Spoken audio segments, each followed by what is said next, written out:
Bei mir ist Michael Blümke. Sie sind Fondsmanager bei Etenea und wir wollen uns in den nächsten Minuten über den Aetna aktiv unterhalten. 2019 war insgesamt ein gutes Börsenjahr. Der Aetna Aktiv hat mit seinem Anleiheportfolio ganz gut performt.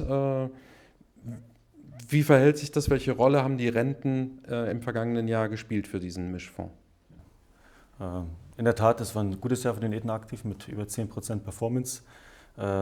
Gut 3/4 der Performance ist aus dem Anleihenportfolio entstanden.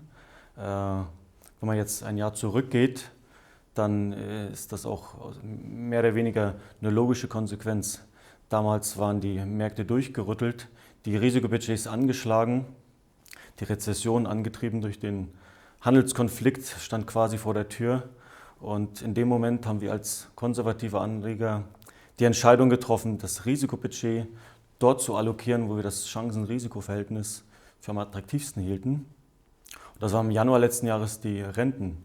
Wir sind fest davon ausgegangen, dass die Zinsen weiter fallen. Die New Yorker Notenbank hatte eine Kehrtwende vollzogen von der Zinserhöhung in den Zinssenkungszyklus und das hat sich dann auch bewahrheitet. Damals war nicht klar, ob dieser Impuls ausreicht, die Märkte zu befeuern bzw. die Konjunktur anzukurbeln. Von daher war diese defensive Ausrichtung die beste Wahl, die sich dann auch richtig herausgestaltet hat. Im Laufe des Jahres haben wir dann auch mehr Aktien allokiert und auch ein gutes Viertel der Performance dann auch über Aktien verdient. Mhm. Jetzt mit Blick auf das begonnene Jahr 2020, hat sich an der Positionierung was verändert? Wie geht der Fonds oder wie ist der Fonds in dieses Jahr gestartet? Der Fonds ist gut gestartet, wir sind auch jetzt schon wieder bei gut 1,5% Performance.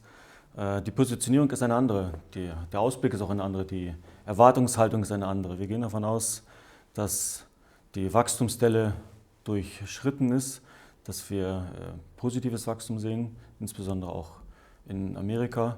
Vielleicht sehen wir sogar eine Wachstumsüberraschung, das hat zurzeit noch keiner auf dem Schirm.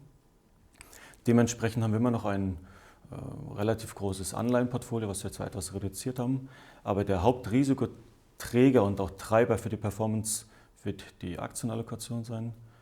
Wir sind quasi mit dem Maximum ins Jahr gestartet, sind jetzt, also das waren fast 50% und sind jetzt immer noch bei einer Allokation von 30%, die sukzessive wieder hochgefahren wird, wenn die Unruhe um den Coronavirus wieder reduziert wird. Ja, hoffentlich. Müssen wir mal abwarten, welche Auswirkungen das dann eben vielleicht doch auf China und damit dann auch auf die Weltkonjunktur hat. Da habe ich momentan den Eindruck, jeden Tag kippt die Stimmung von positiv wieder zu negativ und wieder zurück am nächsten Tag.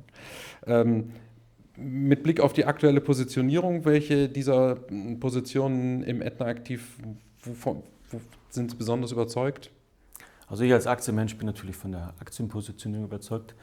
Nicht nur, weil es langfristig ein Aufwärtstrend ist. Ich glaube, und wir müssen gar nicht unbedingt die Wachstumsüberraschung sehen, mit dem niedrigen Zinsumfeld, mit dem sich die Anleger zurzeit umherschlagen müssen, die Alternativen relativ gering sind. Natürlich Gold profitiert auch davon, aber langfristig werden sich gute Unternehmen durchsetzen. Es gibt keine Alternative.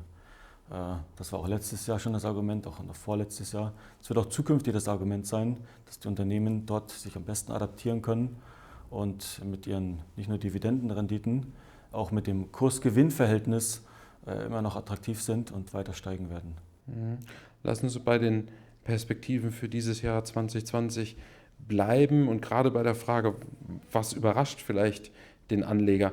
Eine Wachstumsüberraschung würde aber doch eine gewisse Belastung am Rentenmarkt bedeuten, oder? Wenn der Markt dann sagt, wir haben gar nicht damit gerechnet, dass die Konjunktur so gut läuft, wohl drehen die Notenbanken doch wieder an ihrer Geldpolitik in die umgekehrte Richtung. Ja, die Notenbanken haben sich aber auch schon geäußert, dass sie da etwas zurückhaltender sind. Die Inflation, die sie ja steuern wollen, auch in einem größeren Band zulassen. Sie wären ja froh, wenn sie etwas Inflation haben. Wir müssen nicht vergessen, es ist Wahljahr in Amerika. In der Regel halten sich insbesondere die US-Notenbank in so einem Wahljahr zurück. Ich glaube eher, dass eine Coronavirus bedingt, wie auch immer, eine Zinssenkung eher auf dem Schirm ist als eine Zinserhöhung in den nächsten 1,5, 2 Jahren, wenn wir keine Zinserhöhung sehen. Und eine noch lockerere Geldpolitik, das wäre auch so ein positives Überraschungspotenzial, das Sie sehen für 2020. Bis zu einem gewissen Punkt. Mehr Geld ist immer gut für die Kapitalmärkte. Die Botschaft, die damit gesendet wird, muss natürlich auch berücksichtigt werden. Wenn der Notenbanker, dem gewisse Informationen zur Verfügung stehen, die vielleicht die breite Allgemeinheit nicht hat, von einer sich verschlechternden Wirtschaft ausgeht, ist das eine Signalwirkung, die man vielleicht nicht haben will. Mir persönlich wäre eine Zinspolitik, die on hold ist, so wie sich sowohl die EZB als auch die FED geäußert hat, am liebsten. Und sieht ja bis auf Weiteres auch danach aus. Was könnte denn eine negative Überraschung sein? Die sogenannte Wall of Worries, die ist riesenlang. Ich glaube, nochmal referenziert auf das Wahljahr, in dem Moment, wo ein Kandidat von relativ weit links außen bei den Amerikanern, Bernie Sanders zum Beispiel, wenn der jetzt in den Vorwahlen sich als valider Präsidentschaftskandidat herausarbeitet und warum auch immer gewinnt, dann wäre das eine Zäsur für das doch ansonsten anlegerfreundliche Amerika. Das wäre eine negative Überraschung. Dass dann insbesondere auf der Aktienseite dann die Wall Street treffen würde, aber da muss man eben sagen, es sieht im Moment auch gar nicht danach aus. Das liegt zwar relativ weit vorne, aber ob sich gerade Sanders dann gegen Trump durchsetzen könnte, ist natürlich fraglich.